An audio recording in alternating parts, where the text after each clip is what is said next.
assuming that most of us are here. It's very good to have you with us. My name is Joshua Kellard. I'm the Outreach Coordinator at Christian Heritage in Cambridge.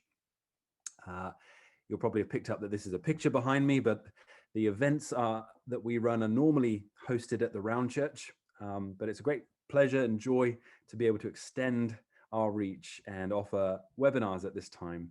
I hope this evening finds you doing well. We're in for a real treat tonight as we have an evening with Gary Habermas, a New Testament scholar who has spent the lion's share of his scholarly time looking at the resurrection. And we're going to get a chance to hear from him in just a moment's time. It's for me to say that this is going to be a webinar in 3 movements. So the first section is going to be an interview with Dr. Habermas and our director, Kevin Moss. And Kevin's going to be asking Dr. Habermas more about the field of resurrection studies, how he got into it, and what exciting facets of that field he's been delving into most recently. From that, we're going to segue into a time where we're going to hear from Dr. Habermas directly. He's going to share some of the things he's been looking into recently. And then the third segment, we're going to allow a long time for Q&A with Dr. Habermas, where you are very welcome to ask any question that you may have brought with you or that may occur in the course of the proceedings tonight. So that's the shape of the evening. Really looking forward to getting into this subject, the death of death, how Easter changes everything. And I'm sure you'll agree this is a really fascinating time to be talking about the resurrection. Just a few things to highlight of a practical nature, and that is when we do come to the Q&A, Kevin will mention this later, but when we do come, and if you'd like to ask a question, you should be able to see the reactions button on your screen. And if you go down there, you can hover over reactions right now, in fact, and you can see all the different things you can do. If you've got a question, please just use that to raise your hand. If there's any problem at any point, you can't raise your hand for some reason, it just won't go up, then feel free to shoot me or my colleague John Savage a message in the chat. And with that, I'm going to hand over now to our director at Christian Heritage, Kevin Moss, who's going to lead this evening's session. Thank you, Josh. Thank you very much indeed. And welcome to you all. Thank you for taking the opportunity to spend a few minutes with us this evening thinking about the resurrection of Christ. Quick introduction for myself. I have been with Christian Heritage on the board of trustees for 10 years now, but I stepped in as director of operations this January, so rather more involved than I used to be. And I have a master's degree in Christian apologetics from Biola University in the States, and I'm currently studying for a PhD in intellectual history in Aberystwyth University. And I love Christian Heritage. I've been involved with it for 20 years now in total. So that's me. Dr. Gary Habermas, I've known since 2015. And in fact, Gary and his wife came and stayed with us in Cardiff a few years back when he very kindly ran a whole weekend of events for us at our church, Highfields Church in Cardiff. Dr. Habermas is a distinguished research professor of apologetics and philosophy at Liberty University in Virginia. He lectures around the world on the evidence for the historical Jesus, and he presents the case for the resurrection. He is widely published, and to prepare for tonight, I had a look on Amazon just to see what you could get your hands on if you really wanted to buy yourself some genuine Habermas at the event of this evening's event. And there's his book, The Case for the Resurrection of Jesus, which he co-wrote with Mike Licona. That's still available. There's a newer book, Gary, I'd not come across this, Evidence for the Historical Jesus. Is Jesus of History the Christ of Faith? There's the one I've got on my shelf, which is an older book called The Historical Jesus, which looks like it's only available now in Kindle. And there's another interesting little book I bought years ago called The Secret of the Talpiot Tomb. Perhaps I'll ask you about that in a moment, Gary, when we're looking at our questions. So we've known each other for a few years.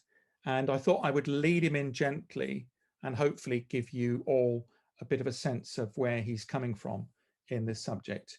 So Gary, if I may start the ball rolling by asking you, you've come to kind of specialize in this subject, the resurrection of Christ. How has that been, and why did that happen?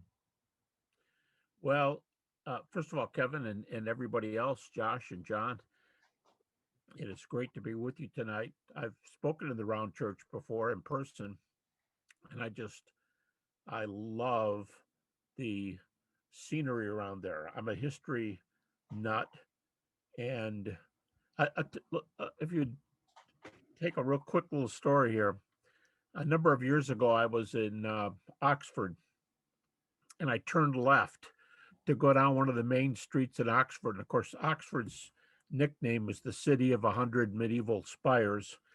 And when I turned the corner, my wife was with me, and we'd been there many times. And I looked up and I saw those spires, and I just went, ah. Oh. And she goes, come on, you've seen this 100 times. But that's just the feeling here. So to be with you folks in front around church, I mean, it's great for me. As far as study the resurrection, I'm asked frequently in interviews. People assume that I'm a much better guy than I am. And they think, well, you must have got into this because you wanted to help people, right? You wanted to give them good evidences for Christianity and help them with their doubts and minister to them. And I was a pastor for a while, and that's no doubt why you wanted to do this, right? And I said, no, that's way too altruistic for me. I got into the resurrection because I had severe doubts. And I went through doubts for about 10 straight years, where it was the dominating thing of my life.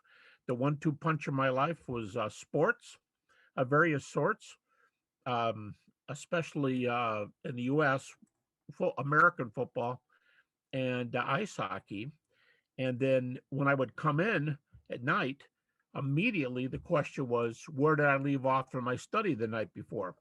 And that was my study of the resurrection. And I didn't know what I could believe, what was true, what was false. And people gave me all sorts of options. They said, well, have you thought about this? Have you thought about creation? Have you thought about prophecy? Have you thought about the historical reliability of the New Testament? Have you thought about archaeology and all the things that proves the Bible, you know? And I'm thinking, so I checked out each one of those. And I thought, decent, not good enough. Decent, not good enough. That was my verdict for everything. Decent, wished it went further. And then one day it dawned on me that if the resurrection of Jesus occurred, it could support all my doubts, not only about the fact of the resurrection, and therefore not only about the truth of who Jesus was, but also the truth of who we are, the name of your broadcast today, the death of death and beyond. That was really what was on my mind, because a few years before I had lost the most important person in my life. Happened to be my great grandmother, but at that time she was closer to me than anybody in my life, including my parents. And so death was on my mind for a good many years during this time when I was studying the resurrection. But I was also thinking about the future, because in the New Testament, the resurrection is linked to almost every area of theology and practice. And the one that's mentioned most times, almost 20, is that because Jesus was raised, believers will be raised. That connection of if Jesus, then believers. So I thought in one event here, I can go from theoretically from resurrection all the way to assurance of our futures and meaning in life. And that's what got me to dig in. And from that point on, I've never given up on the resurrection. Now, years later, helping other people through doubt and all that, that came later. But at the beginning, I hate to say it, but it was pretty much for me. I was doing it because I felt lost in a meaningless world, and I wondered what there was worth believing in. Okay, thank you very much. Let's just develop that point a little bit more, Gary. I'm interested in how that emphasis on the resurrection delivers value to you when you are talking to other groups of people, perhaps particularly skeptics, people who are not themselves religious or Christian believers? How do you find your approach to the resurrection tends to help people in that category? Well, let's put it this way. I don't think there's any subject about which we're speaking. I don't think there's any subject of more value than the resurrection, because I truly believe it relates to, if you were doing an ABCD quiz, it would be the all of the above square that you want to check, all the above, because the resurrection does all of that. And I told you years before, my great grandmother died. And when I was going through all my doubts, I was formulating my own views of death and dying. Well, many years later, studying the resurrection, my wife of 23 years and the mother of our 4 children died of stomach cancer. And that's the other end. What does the resurrection do when our most treasured loved ones and our most treasured dreams are taken away from us? And I published this in a few places, but I had some make-believe discussions with God at that time. And my wife was upstairs in bed, dying of stomach cancer, and I had a child monitor up there so I could hear every move. And every time she even coughed, I went running upstairs, and she had merely turned over. She was sleeping large parts of the day. My children were in school. And I went out and sat on the front porch. It was just warming up here. And this make-believe conversation with God, I was talking to God and asking, why should my wife die? They'd already told me it was terminal and there was nothing they could do about it. Why should she die at age 43 when everything was going to fall on me from, first of all, just losing her was by far the worst thing. But then I was realizing in levels here that somebody had to get the kids dressed in the morning and off to school. Somebody had to get breakfast. Somebody had to allow for lunch. Somebody had to fix dinner. Somebody had to help with homework. Somebody had to get the kids tonight. And I truly believe the Lord had led me to teach at Liberty University. I thought, well, Lord, how does this all go? Why are you letting this happen to me? And I don't want you to hear the me thing. The major question was, why her? Why her at age 43? And in our make-believe conversation, the Lord told me, he asked me, what kind of a world was this? And I said, well, I don't know, Lord. I'm talking about her dying. I guess it's a world where Jesus died and you raised him from the dead. And he said, that's a good starting point. Now, what can you know in a world like that? Well, I know there's meaning in life. I know you exist. I know there's a future. I know there's eternal life. But what about her? And then I pictured him saying, I know what you're going through, which according to counseling books is the last thing you tell somebody who's got a dying person in their family. But the Lord said in my make-believe conversation, I know what you're going through. And I said, how so? And he said, because I watched my son die. Now, at that time, I thought there were only 2 kinds of pain in the world that came close to mine: losing a spouse or losing a child. I thought nothing else even paled in comparison. And so when the Lord reminded me that he watched his son die, I perked up. And then I said, but Lord, don't you want to heal her? And he said, Gary, if I explained all the pros and cons of this, you wouldn't even know where I was going anyway. There's no need for me to start this conversation. I just want to assure you that there will come a day And at the time, I couldn't repeat this sentence, but I pictured the Lord saying, there will come a day when in eternity you will be walking hand in hand with your wife. But for now, I'm not going to explain why you guys are suffering. That'll have to be enough for you. And I learned then that this is basically the theme of the book of Job, that Job realized that he knew enough about God to trust him in those things he couldn't know. And I decided there on the front porch in this make-believe conversation to trust the Lord in the things I didn't know, i.e., why was my wife dying, and to trust him for the future and for the joyous reunion in heaven later, all guaranteed by the resurrection. So there you go, Kevin. You went from my doubt to my questions to current meaning in life, all the way to the future, all the way to heaven, walking hand in hand with my soon to be deceased wife. And she died a very short time later. That was all in the game. And the resurrection was the very center of it and produced all the meaning and force for all of that history and doubt and existential need in the present. Now, I remember you telling us about that back in 2000, I think it was 2015.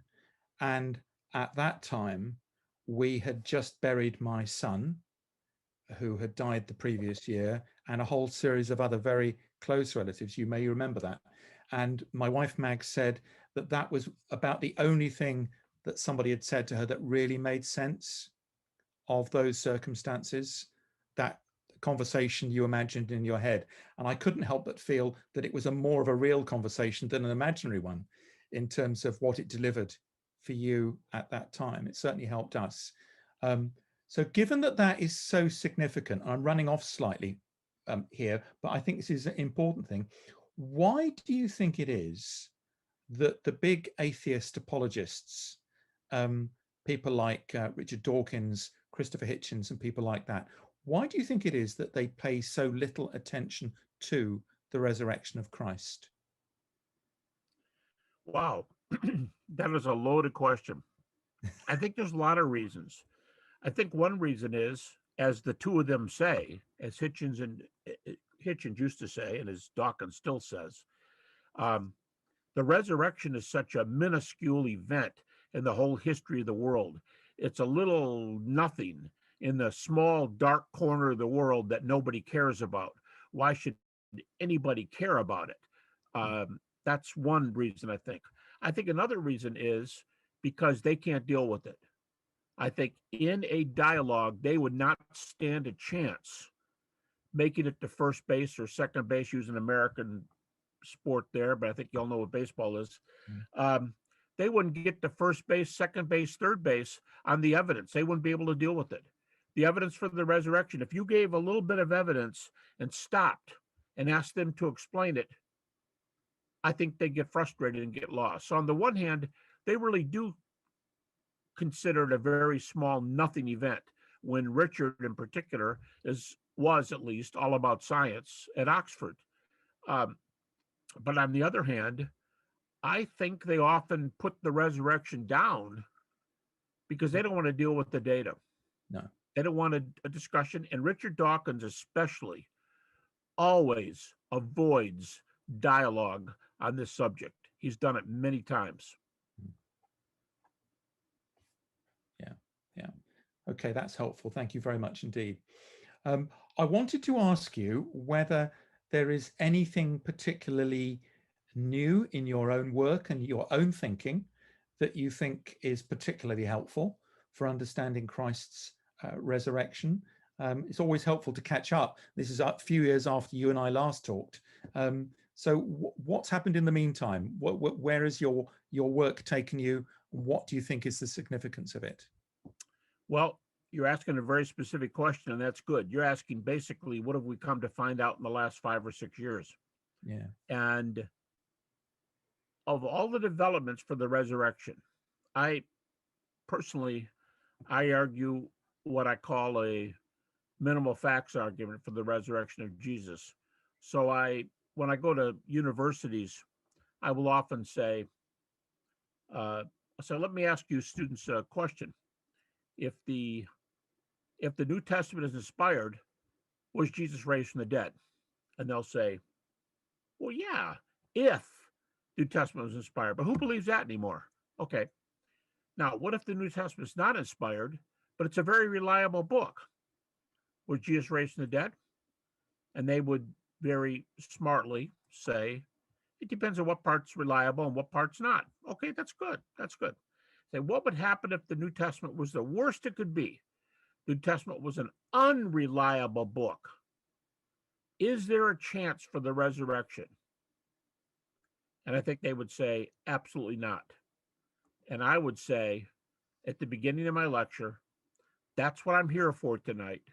I'm here to tell you that on the most unreliable New Testament there could be, scholarly speaking, I'm not talking about lay people who just go off on the Bible no matter what. Scholarly, people who have terminal degrees in New Testament and related fields on a scholarly subject. Here's what I'm here to tell you. I can use those skeptics' facts and show that a resurrection occurred. The resurrection happened on an unreliable New Testament, if that's what it is. If it's inspired, we've got the best. If it's unreliable, that's the worst. Here's what holds the same. We have resurrection all the way across. So if the resurrection is that bad, if the New Testament is that bad, we still have a resurrection. So they would ask me how, and I would explain evidences and how we know Jesus was dead and appeared afterwards. By the way, one American scholar, he's retired now, but he used to teach at Oxford.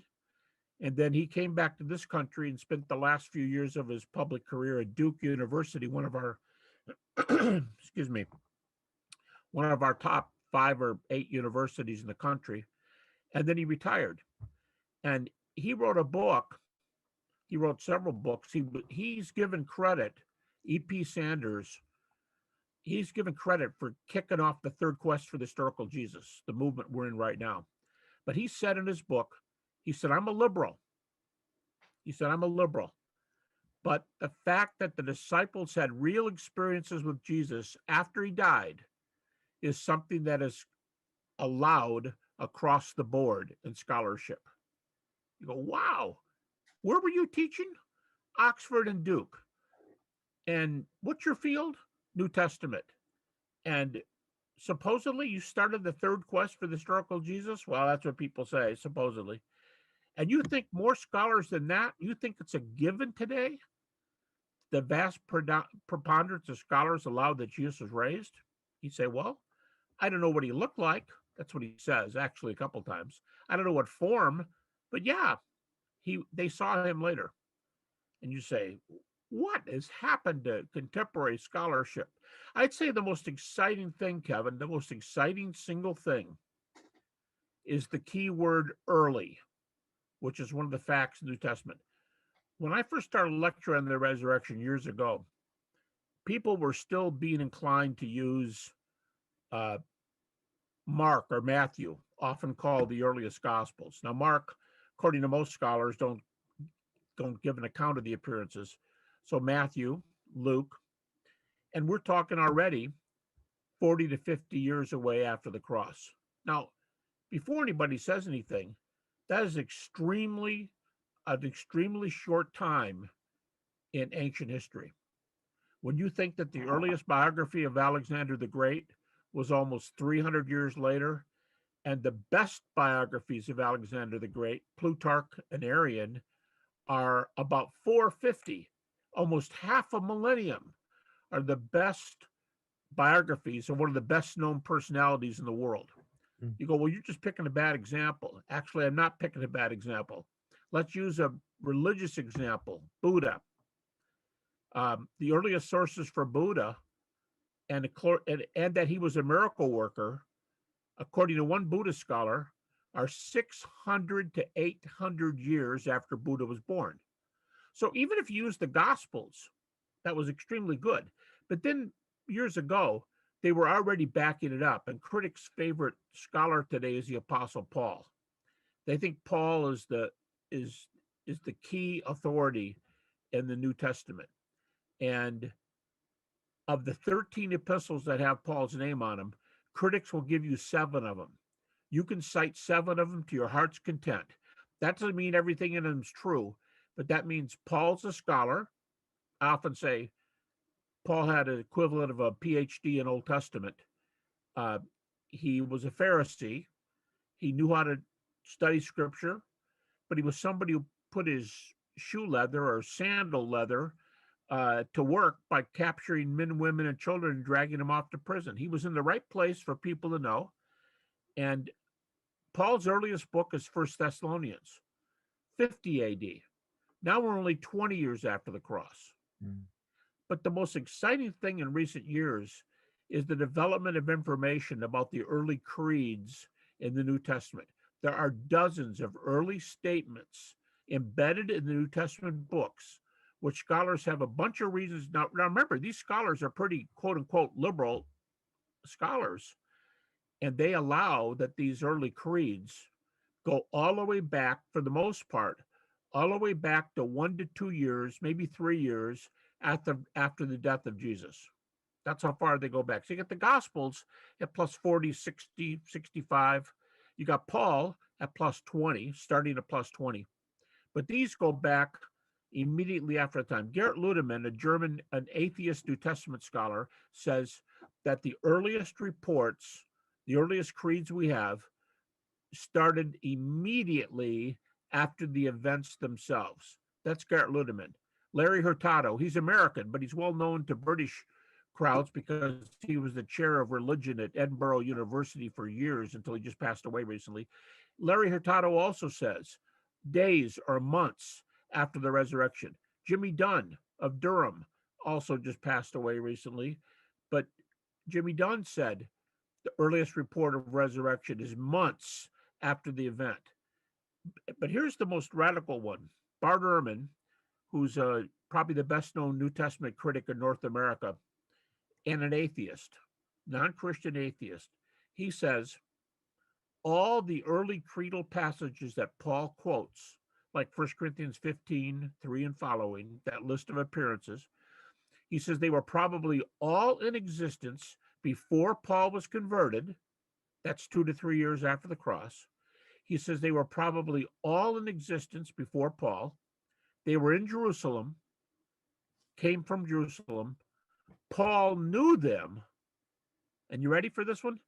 Probably came from the apostles themselves. You go, wow. Right after the cross, yes, immediately. In Jerusalem, or from Jerusalem, yes. Before Paul was converted at plus 2 to 3 years later, yes.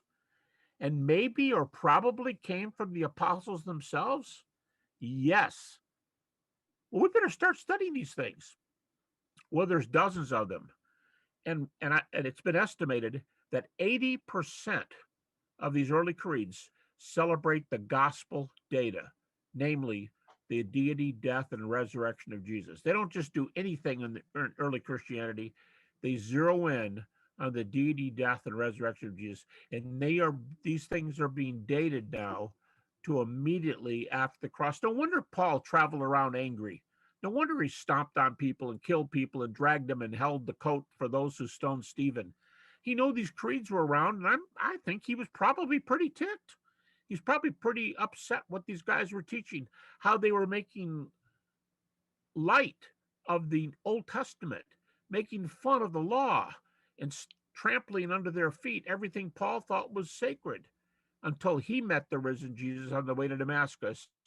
And then it was like the light coming on, and Paul knew what it was. That's the most exciting thing, Kevin, is how the date for the eyewitness testimony has moved back from the Gospels to the epistles of Paul, beginning at 50 AD, all the way back to 30-ish AD, and almost nobody denies that we have statements about the resurrection, authoritative statements, back in that early period. That is, when you use that in a debate, it takes a really sharp guy to be able to get around that argument.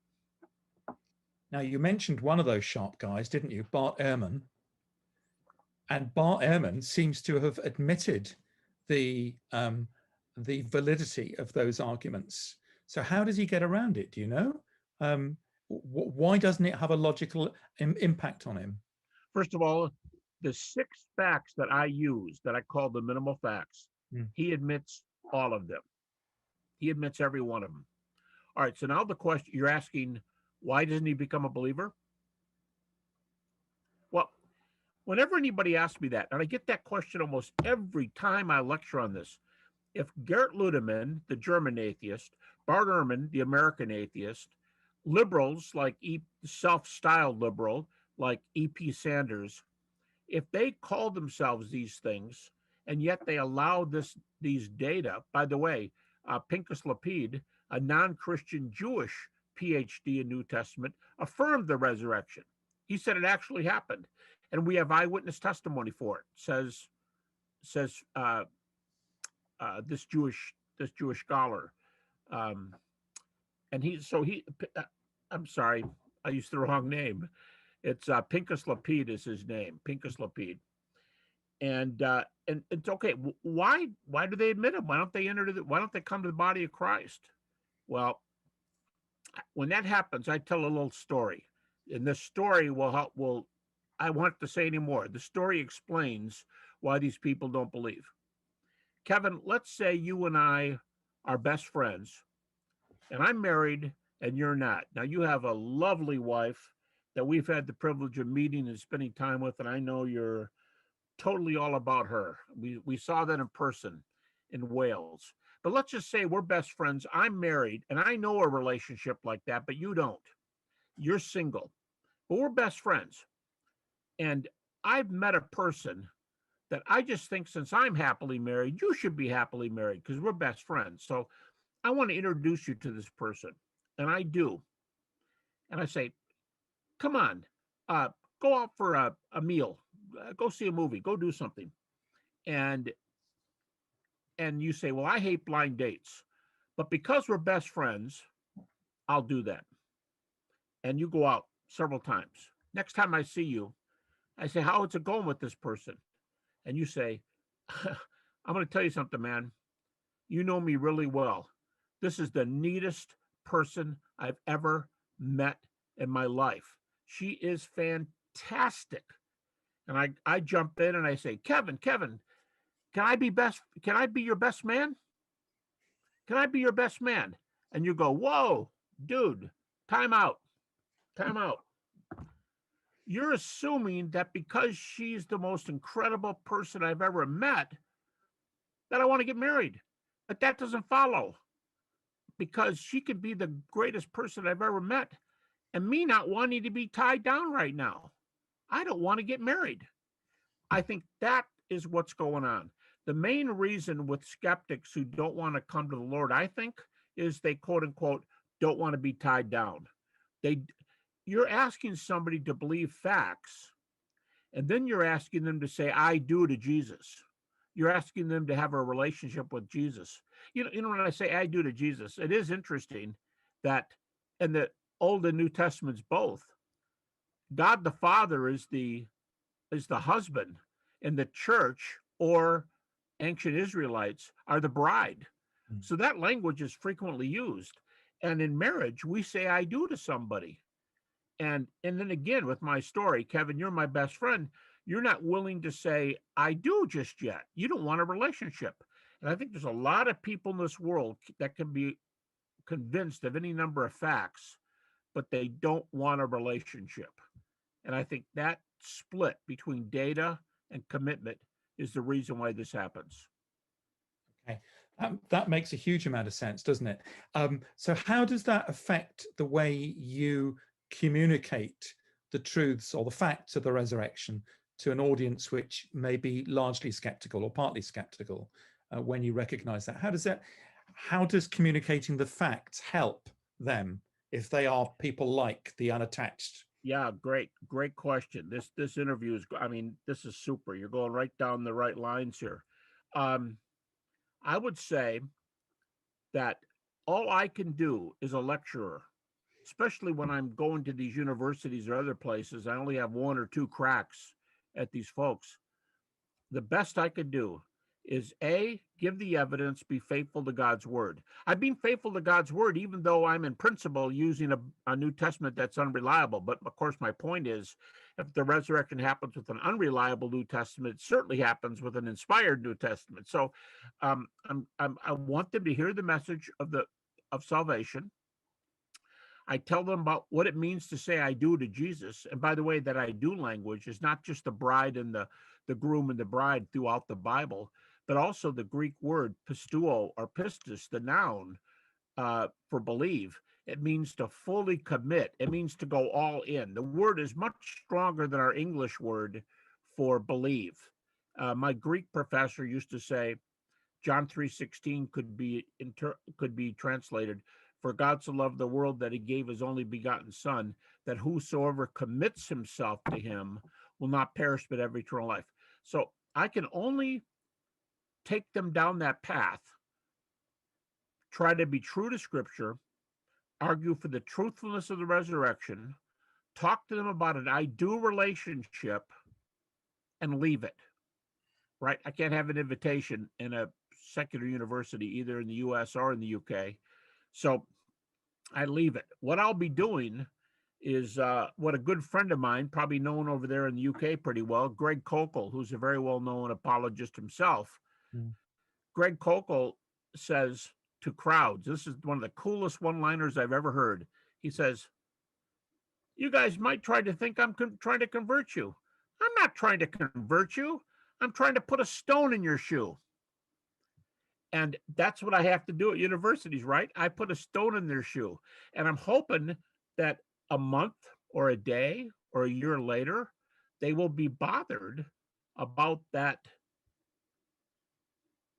whole discussion until it eats at them enough to come to the Lord. And by the way, you know, when I'm usually in these universities, I'm sponsored by Christian organizations.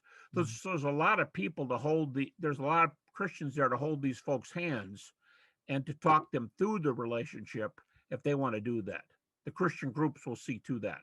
So they'll try to get them into a Bible study, try to get them to say, I do to Christ. So, but all I can do is present it up front, tell them that they need a relationship with Jesus, and my night's over. Now, frequently I will tell them, I will stay here till the janitors kick us out of the room. So if you want to come up and talk, do it. Well, the lecture starts at 7:00. It's over by 8:30. We have some Q&A, you know, it's over by 8:30. And I often stay there till 11:00 at night. And I'll be surrounded by a group of anywhere from 5 to 30 people. And they'll be firing questions and we'll talk the whole night. I literally have been kicked out by janitors and we have to go out in the lobby and talk. But that's my job. That's what it's about. I'm coaxing. It's like Paul says, some plant, some water, some reap. You know, I'm doing the planting and maybe just a little tiny bit of watering there before I leave. And I think that's an encouraging message for all of us who are intent on sharing the gospel with our non-Christian friends and people out there, isn't it? There is a limit to how far we can go. Can I ask you about one personal experience you had there many years ago? And at this point, I'm beginning to forget the name of the person I want to think of, but his first name was Anthony. He was a famous professor of philosophy and he was an atheist. And right at the end of his life, he came to a very different position. I know that you two are friends.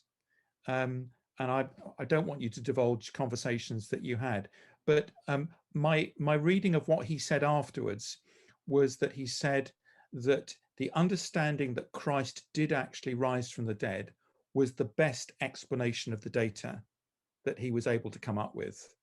Do you want to comment on that a little bit? Because you did have some insight and involvement in that. Sure, yes. His name was Anthony Flew, and there were 4 major world-renowned British atheists or agnostics who taught philosophy in those days. There's Bertrand Russell, there was A.J. Ayer, and there was, Tony's the last one of them. J.L. Mackey's the third one, and then Flew. Flew was the last living one. The other three had all passed away, and Tony was the last one. I debated Tony on the resurrection in 1985. He came to our university, Liberty, and we debated here before a pretty big crowd and on the resurrection. And he stayed around for a couple of weeks. He's actually he was a student of the American Civil War.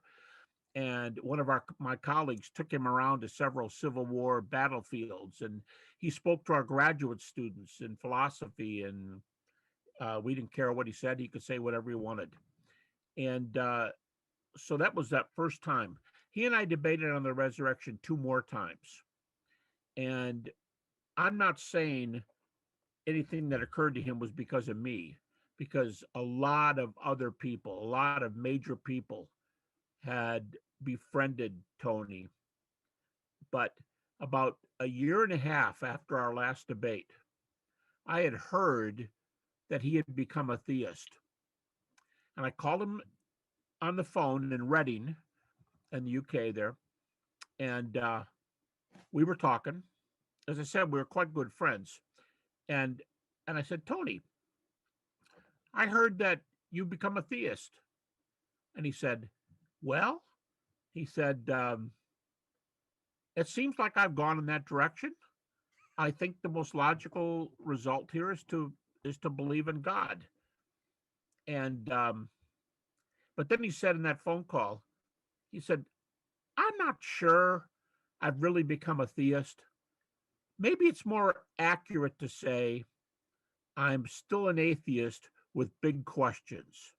I'm an atheist with big questions. He said, but I've got a publishing deal that's coming up real soon. Could you call me back in another week or 2? And I said, sure. And I called him back about 2 weeks later.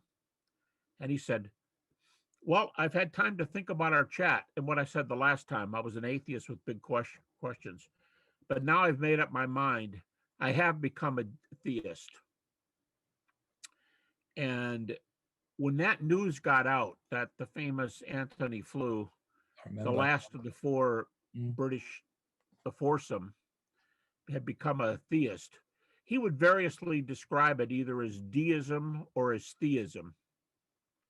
So months later, I interviewed him for a journal article, and the name of the article was My Pilgrimage from Atheism to Theism.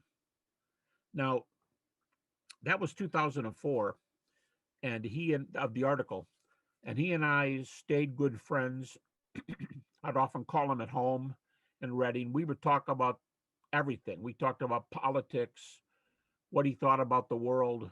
He was a very, very ethically conservative person, and he just decried the things that were going on in America and in the UK in those days. And we would talk for a little bit and hang up. I'd call him again. We'd talk and hang up. And we talked many times about the Gospels. He got sick later in his life, and we had less conversation. But he had heard the gospel from me and others over and over and over and over. I cannot say if he ever became a Christian. I do not know. One of my friends said to me when we heard that Tony had died in 2010, one of my friends said to me, well, maybe in the wee hours of the morning, the Lord may have come to him. And he said, let's just hope that Tony Flew will be in the kingdom one day. And I said, I dearly hope that. There's not a more ethical, kind individual that I've ever met. I just hope he is. But he died, and as far as I know, he never became a Christian. But he did say that Christianity was the most easily the best evidence of all the world religions. And he did say that the resurrection was the best evidence miracle claim in all the religions. So, and there was some evidence coming up at that time of an afterlife.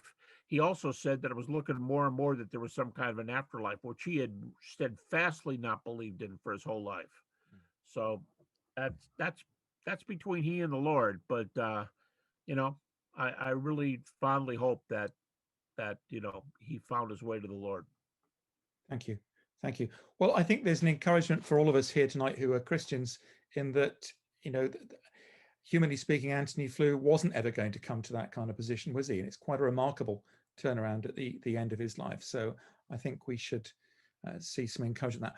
Now, we're going to open up for questions, folks. So if you would like to ask Dr. Habermas a particular question, now is the time to put your hand up. And I'm going to start scrolling through the list to see if there are any pinkies levitating. And I'll mention your name if you've got a question. And John Savage will spotlight you so you can then ask a question directly of Dr. Habermas. So you know how to do that. If you go down to reactions at the bottom of your screen, click on that. If you want to raise your hand, there's a little raise hand button. So do that and we'll field your question. You can ask Dr. Habermas directly yourself. And if you're feeling shy, I've got a few in reserve, which we can talk about. But don't feel shy. This is an opportunity.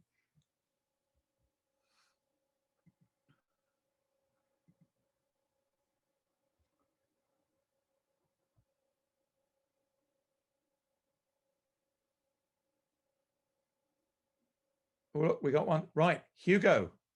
I'm going to ask John to spotlight Hugo. I happen to know Hugo. No favoritism here. Hi. I just wanted to pick up on the last statement that you made. You started moving into the direction of evidence for life after death. And I just thought it might be interesting if you expanded on that. You were talking about that as distinct from as distinct from the specifics of the resurrection of Jesus Christ. Thanks. Yeah, just like there's more than one way to get to the existence of God, by more than one way, I mean, there's more than one good evidence, in my opinion, to get the existence of God. There are more paths than we need, actually, to show that eternal life is true. I would say to argue that eternal life is true, by far the best argument is the resurrection of Jesus, because the resurrection of Jesus gives a direct argument from, as I said earlier, almost 20 times we're told that believers will be raised from the dead like Jesus is, and as Jesus is still living, so we will be. So that's the best argument, I think, the strength of the resurrection for eternal life. As far as limited afterlife, like it starts and it goes for a while, but we don't know how long it goes. I think the strongest evidence is the latest research on near-death experiences. And next to the resurrection, this is the topic I have studied the most. And I'll just say real briefly that to answer that question, that we now have dozens, literally dozens of cases where somebody with no measurable brain or heart activity, reports events, sometimes a ways away from the hospital or wherever they are. And all those events can be verified, even though as far as science can ascertain, their brains and hearts are not operating. And to all total, there are 300 evidential near-death experiences or more, actually way over. But of these flat heart, flat brain cases, according to what we can tell from machines, there are at least 3 to 4 dozen of those cases. So that's how I'd answer it. But see, the NDEs can't tell us that eternal life lasts forever. The resurrection does answer that question. So I would talk about NDEs as being a good empirical argument, but the resurrection as being the best argument to get us all the way to eternity. Okay, now you and J.P. Morland, the philosopher, have both of you got a very keen interest in this subject, haven't you? We do. And JP has, I think, made quite a bit of it in relation to combating naturalism. Yep. As a worldview. Would you like to speak on that just briefly? Well, what I tell people is a lot of Christians kind of stumble when they hear near-death experiences and they don't know what to do with it. They don't know what to do. They're okay with the data, but the most typical experience I hear is they are unsure because you'll get an atheist person who has an NDE, for example. A.J. Ayer, the third of those famous British atheists. A.J. Ayer had 2 near-death experiences toward the end of his life. And he was an atheist. He refused to say that he met God. So he told everybody he had an experience with the superintendent of the universe. That's what he called him. It was just silly. He wouldn't call him God. But he meets him. He stands in front of this person. And later Ayer said, I'm slightly more sure that there's an afterlife than I was before these experiences. His testimony is just crazy. But when you answer a question like that, I think what bothers Christians the most is now Ayer said he was uncomfortable the whole time. Whatever it was, being in the presence of this person, he said he was profoundly uncomfortable. But there are a lot of testimonies where atheists say they had a good time and they don't have to become a believer because they're going to go back to heaven someday. Or maybe a Hindu or a Buddhist, and they'll say, I'm just gonna go back to heaven someday. I don't have to become a Christian. And that bothers a lot of Christians, so they won't talk about NDEs. And the point I would want to make with believers is when you look for evidential data for near-death experience, the evidential data is this worldly. It's this world. It's when you have no measurable brain or heart activity, but you see a car accident outside the hospital a half a mile away and you report the details, or you report what happens 3 floors away in the hospital waiting room where you're having surgery, and you can tell people blow for blow what happened in that emergency room in the waiting room with your family. But the minute that person sort of quote unquote whips away to heaven, those are just testimonies. We have no evidence for thinking that a Buddha met Jesus and said he was okay, that an atheist was told he was coming back from heaven. Those are just tales. I mean, we're surrounded here in this country, as you are in your country, by people of all different religions, and everybody gives testimonies about their own religions. So it shouldn't be a threat to anybody, because those things are on evidence. When I tell a nice story of what happened to me in church last week, everybody listens and politely says, that's nice. It shouldn't bother Christians because those are not evidenced. Okay, back to naturalism. We cannot, near-death experiences do not help us to tell what religions are true or false. We cannot learn that from NDEs because that material about what religion is true is not evidenced. So it does not help us. But what it does help us to do, what near-death experiences show us, is that the Buddhist can stand shoulder to shoulder with the Hindu, can stand shoulder to shoulder with the Muslim, can stand shoulder to shoulder with the Jew, can stand shoulder to shoulder with the Christian, and we all agree there's an afterlife, and therefore we don't know which religion is true. We're going to have to debate that out later. We don't know what religion is true, but here's what we do know. Naturalism is wrong. Because as Bertrand Russell used to say, the two ground forces of naturalism, the 2 main events, the 2 proclamations, there's no God and no afterlife. No God and no afterlife. If there's a God, A.J. Ayer seems to have met God. That's a problem for an atheist. But if there's an afterlife, that's the second most important thing. And if the naturalist finds out either that there's a God or that there's an afterlife, naturalism is going down. The naturalist then at that point better decide they better start doing some research and finding out which religion they want to be a member of, because their group, naturalism, just got shot down. That's the value. That's the chief value of near-death experiences, to show you that A, naturalism is wrong, and B, we can hope for life beyond that barrier that we call death. Okay, that's helpful. I think the naturalism thing is an important topic that we need to be addressing. Now, there was a gentleman called Thomas Hallam who just had his hand up, but he's taken it down again. Thomas, do you want to ask a question? It's back up. He does. Thomas Hallam. Hi, can you hear me? Yeah. Cool. Yeah, so slightly before I'll ask the question, I just want to sort of slightly apologize for a slightly weak question.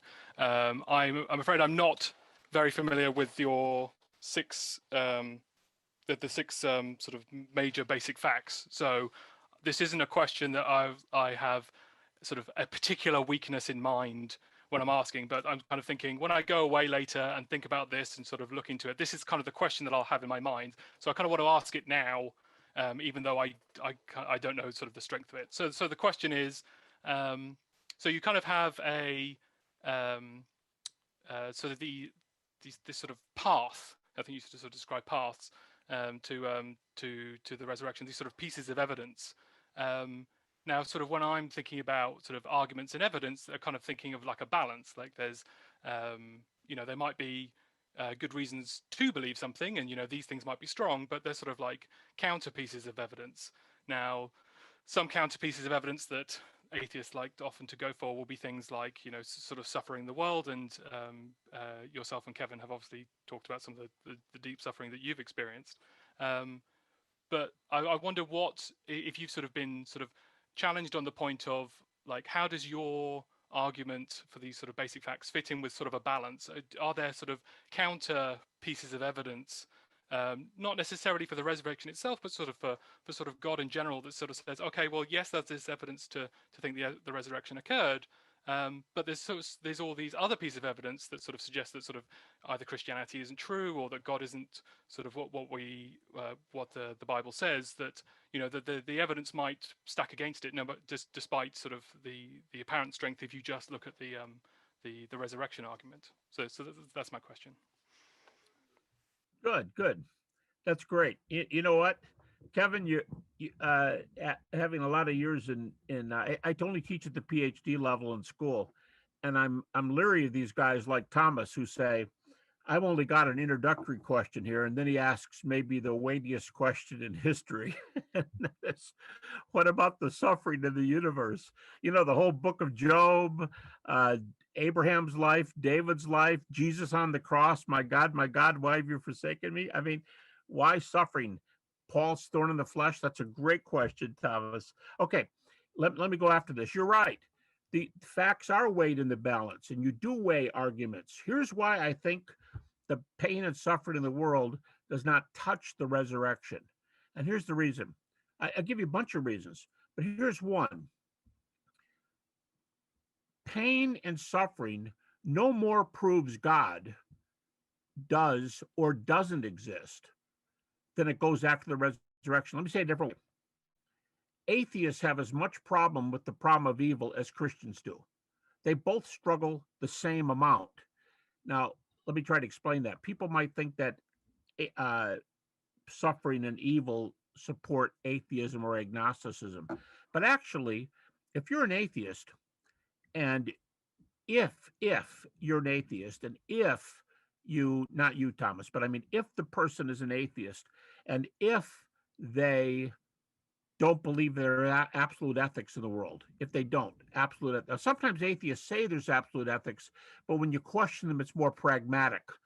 They're not an absolute right and wrong. If you're an atheist and there's no absolute right and wrong, how would you recognize evil in the first place? C.S. Lewis says, he was in his 30s when he became a Christian. He said, I was an atheist and I hated Christianity until it dawned on me one day that when I'm asking the problem of pain and suffering to Christians, it dawned on me that as an atheist, I have no apparatus even to recognize the problem of evil, because I don't believe in an absolute right and wrong. And if there's not an absolute right and wrong, what is this suffering that I'm mad at God for? He says all suffering would be is an inconvenience. All suffering would be, on the atheist view, is an inconvenience, something I don't like. It doesn't prove God is bad or non-existent. It doesn't prove Christianity is right. In fact, the Christian answer is the world is full of pain and suffering. But what if God has a better answer for allowing it? Now, I was in a debate one time on the problem of evil, and I said to the atheist, what if there was no reason to what if there were reasons? Sorry, what if there were reasons for believing that God could allow pain and suffering? And the person said to me, well, that's fair. The atheist said, that's fair. If God has reasons to allow pain and suffering, then that's understandable. He said, what would some of those reasons be like? And I said, well, I can always use a theoretical one. I can always talk about suffering in the world that's redeemed by the death of Jesus on the cross, and that in the gospel of Christ itself is about evil, because it's about the cross. And Jesus said, my God, why have you forsaken me? So you can't give the gospel without talking about evil. But I said, let me try a secular one for you. Let me try a secular good that God can allow. I said, what if freedom, what if free will is a great gift that God gives, that many of us love free will more than we hate our pain. We love our free will more than we hate our pain. And he said, this atheist said, really? Do you think so? And I said, well, let's put it to the test. And I did not know where this was going. We were in a large home where about 50 people had gathered, and most of them were skeptics. They were mostly all scientists. I went to a scientific lab. Most of them were scientists. And I said, how many of you in this room? He said, well, let's ask them. And I said, yeah, let's do it. I said, how many of you would not, in exchange for giving up you could give up your pain and suffering, but you'd never be free again. God can't make you both. God cannot make you free and not causing wars and crime and other things in the universe. And I said, how many of you in this room? There were PhDs in this room. They were master students. They were scientists. And I said, most of them were unbelievers. And I said, how many of you you'll give up your freedom right now and get rid of your pain? Out of 52 people in that room, 1.5 people raised their hand. I say 1.5 because one of the guys that I had met had a PhD in physics, and he was putting his hand up and down, up. He couldn't decide, up and down, up and down. So I playfully said, that's a half. And he started laughing. And one other guy raised his hand. By the way, the up and down guy was not a Christian. And so out of the other 49 people, of the other 50 people in that room, 50.5 to be exact, nobody wanted to trade. Nobody would trade their freedom for their suffering. They wanted their freedom and their suffering rather than no suffering and no freedom. That was amazing to me. And so I don't think the problem of suffering, it doesn't prove there's no God. Because Christians, look at the book of Job, look at David's suffering, look at Abraham's suffering, look at Jesus's suffering, look at Paul's suffering. John the Baptist was beheaded. Many of the early Christians were killed, Christians in general. There's a lot of suffering. Anyway, so suffering is something that both sides have to answer. I don't think it says anything against the resurrection. Interesting one, isn't it? And we're at that stage in our culture at the moment where people are fighting against COVID restraint and they want their freedom back. That's a good point, Kevin. Same thing. Good point. Okay, thank you for that. Bob Ratcliffe, you've got a question. You've had your hand up patiently for ages. Thank you. Unmute. Fortunately, it was electronic, so I didn't have to put the effort in.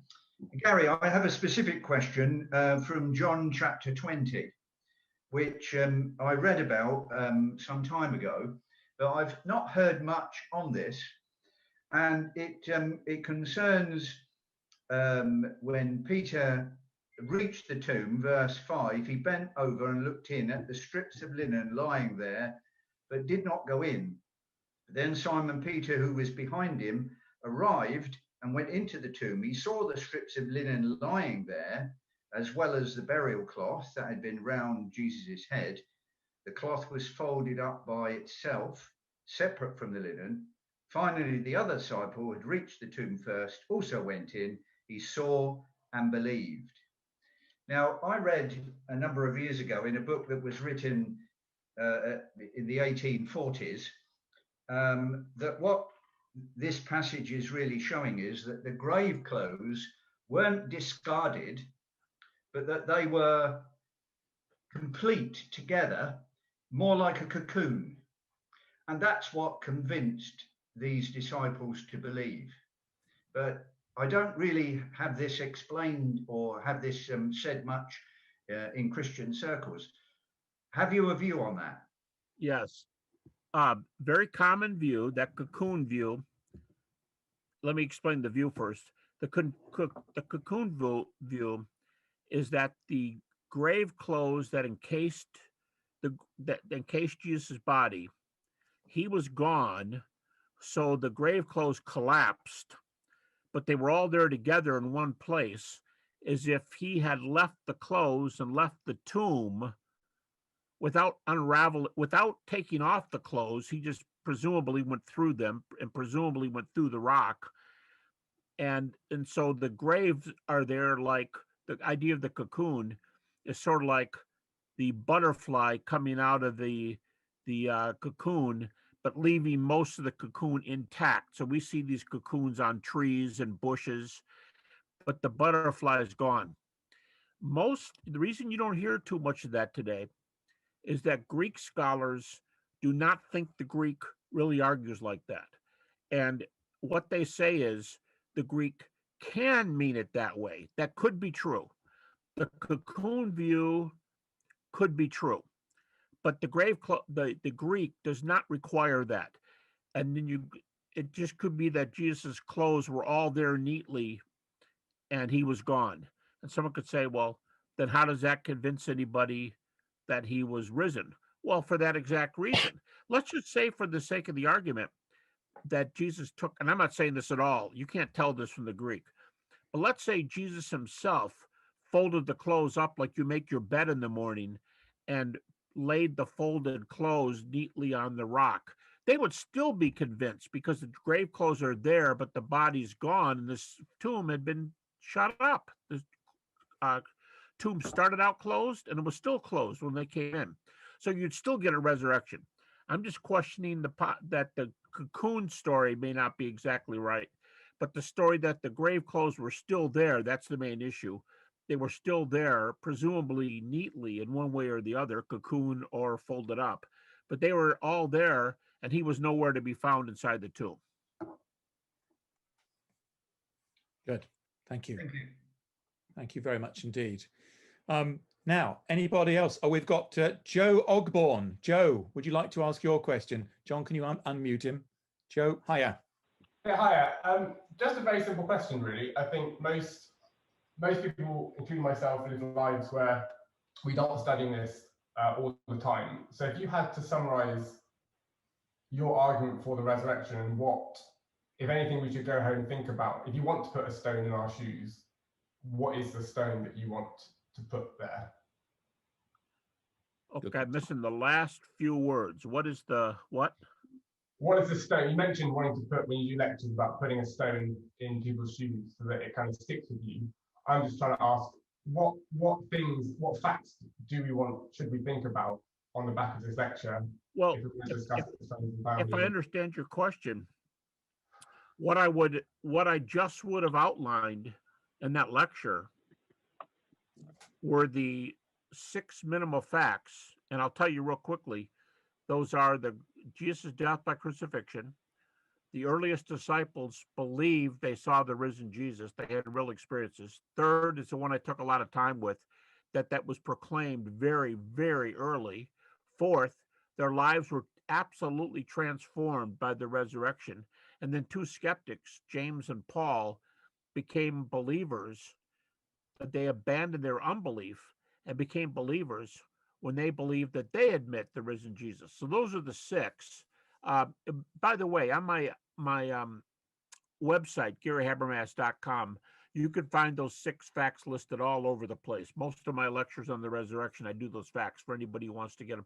Also, my YouTube channel, if you just go to YouTube and look up my name, there's many, I have about 100 lectures there, little short ones, and you can find those facts. But real quickly, that the crucifixion, the disciples' real experiences, the early proclamation right away of eyewitness proclamation right away, their transformed lives, and Paul and James, 2 unbelievers who come to Christ the same way because they thought they saw Jesus. Now, so back to your question, what am I trying to leave with these people? What are the stones that I'm trying to put in their shoes? I try to leave with them the facts, the good evidence that lead up to it, what the resurrection would do for a worldview even today. Paul says, for example, in 1 Thessalonians, he says, we grieve, but not as those without hope. I've already given you 2 cases of important deaths in my life. Kevin gave you one of an important death in his life. And Paul says, yeah, we're going to grieve when somebody dies, but not without hope.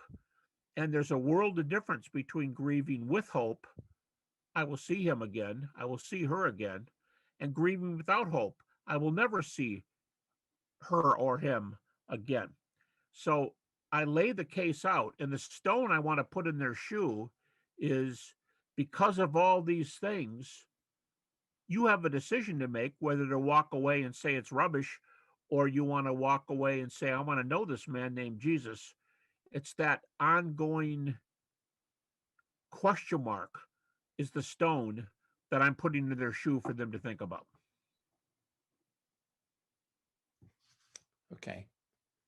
Thank you for that, Gary. Any more? Oh, Chris Shora. Chris.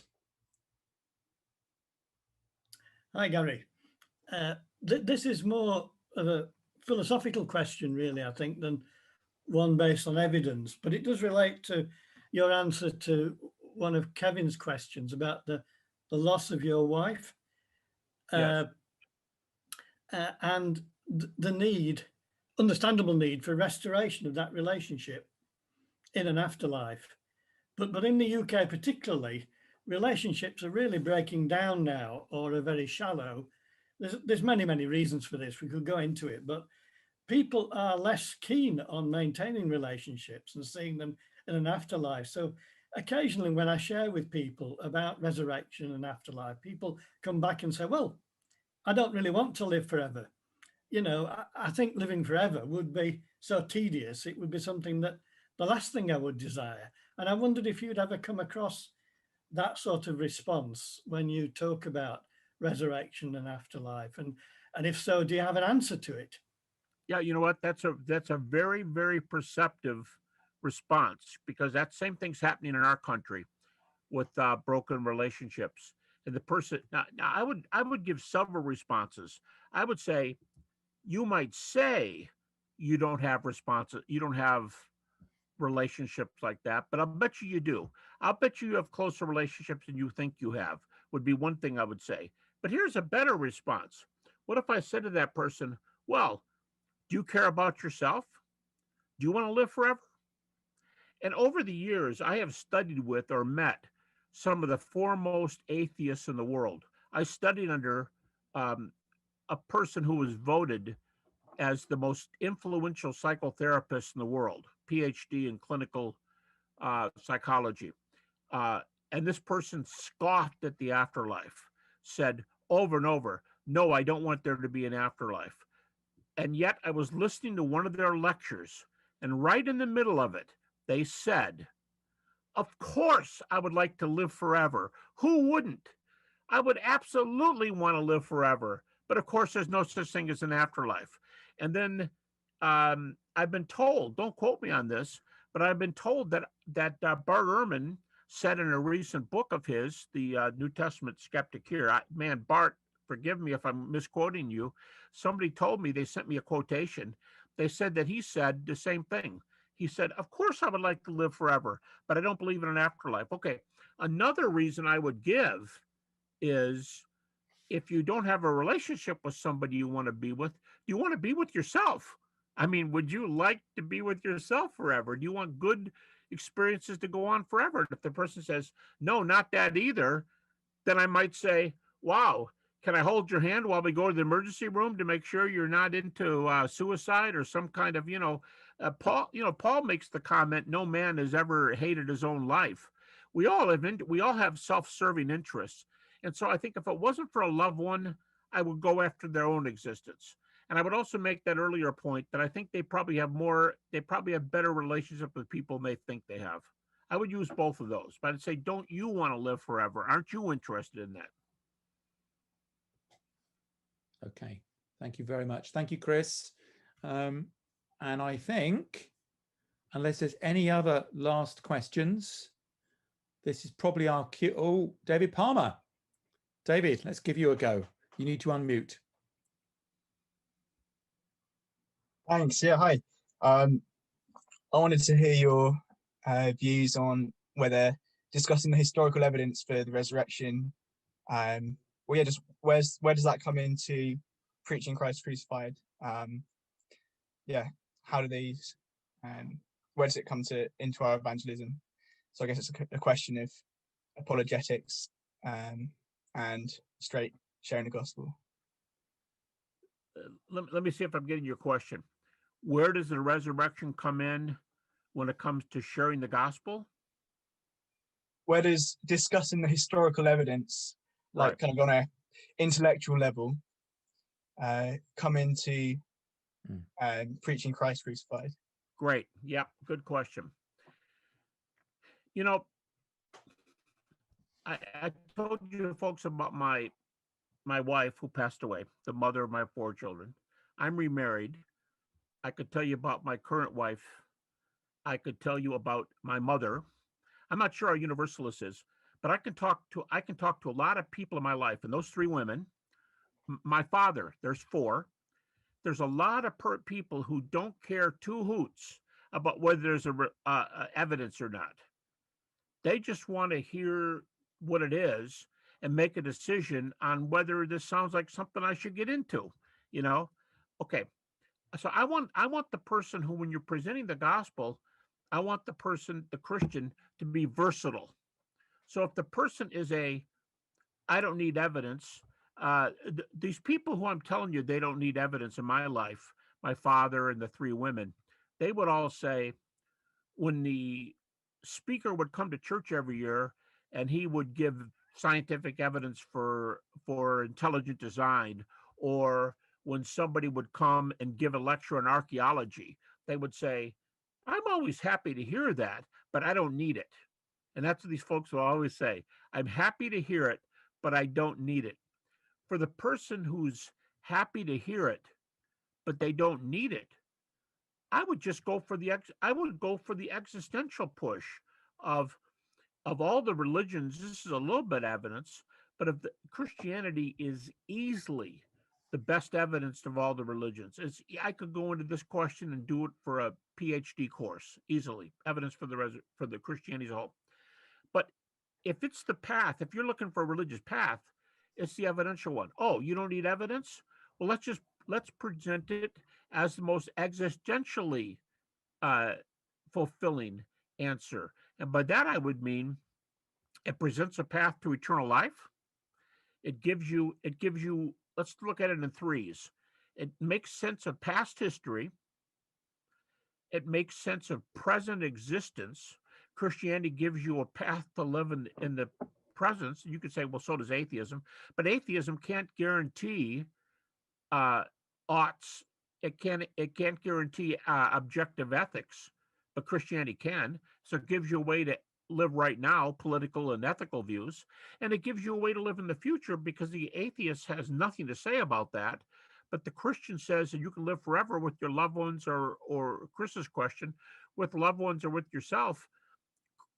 Christianity gives an existential answer that unifies past, present, and future. And I would say, I would use, for those who don't need evidences, I would say Christianity is the best unifying answer to all of our experience, including taking us into eternity. So I would, but if that person asks an evidential question along the way, I would be more than glad to talk about evidence at each one of those points. Thank you. Thank you very much, Gary. Okay. I don't think we have any more questions queuing up in the wings. So what I'm going to do is begin to wrap it up and just ask Gary, just as a last point of emphasis for us to help prepare us all for Easter, to just ask you the question again, Gary, why does the resurrection change absolutely everything? Yeah, that is the greatest question in the world, Kevin, because I think it does. Just in the testimony I gave, the resurrection answered my doubt. It gave me a lot more reason for living at present, and it gave me a hope for the future. When these two people died, up until that point, they were the most important people to me in my whole life. It unified everything together. So I think what the resurrection does, as I just explained a moment ago for David's question, it talks about, it unifies the past with the present. And most importantly for most of us, especially the older we get, it takes us into the future where we can share with and live and have meaningful existence forever. You know, Kevin, I was thinking about your answer that you gave earlier about COVID and people. You know what? That was exactly the same kind of question, because people are saying, no, don't go out of your house because you could get sick out there. And they'll say, I'll take my chances. I've got to get out of my house. So not only did they say freedom instead of suffering, but they chose freedom in the face of suffering, i.e. catching COVID. So there's an example of that gift that God gives us. So I would still return to this. Christianity makes the most sense of the past, our freedom in the present, our relationships in the present, our absolute ethics in the present, our reason to live, and most of all, for those of us who've lost loved ones, a path to being unified with somebody in the future. To me, I can't think of a better belief system than one that ties everything together and gives me the most meaning at every single phase of life. Absolutely. Absolutely. Well, thank you, Gary. This has been, for me, pure joy all the way through. So thank you very much indeed. And I hope for those of you who've taken the trouble to be with us this evening, if you're Christians tonight, that you'll find something here that you can take away to give a bit of extra impetus to your outreach this Easter, and to make Easter for you a more meaningful celebration. And if you're not a believer, if you're not a Christian tonight, hopefully that Gary has put one of those pebbles in your shoe and given you something to think seriously about over this important season. I want to wrap up, quite apart from thanking Gary for this, just to ask John to put up a closing slide. We have got 3 events coming up in the not too far distant future. On May the 17th, we have Dr. Chris Watkin going to be running a webinar on how the Bible creates cultural critics. He's got a particularly interesting course he's developed for us to help us on that. On Monday, June the 7th, we've got one of our Moot Points events. It's a moment of controversy and debate between 2 completely opposing views on whether having children is morally wrong. Believe it or not, there are people who are teaching us that it is now morally wrong to have children. We're going to be looking at that, a Christian speaker and an atheist. And then on Monday, June the 14th, I'm going to be interviewing Steve Meyer, Dr. Steve Meyer from Discovery Institute in the USA, and he's going to be talking about the extent to which science reveals the mind of God. And we've got Dr. James Croft, who's a secular humanist. James is going to be talking to Steve Meyer. So you're welcome to any of those events. Sign up in the usual way from our website. And John, the last slide, please. Just to thank you. It's been lovely to have you with us. It's been a real pleasure and a blessing. If you want to look up more of information about our events, please visit the website. And if you would like to support our work, please think of becoming a supporter. So thank you all very much, but thank you most especially Dr. Gary Habermas. And I wish you all a very blessed Easter. Thank you.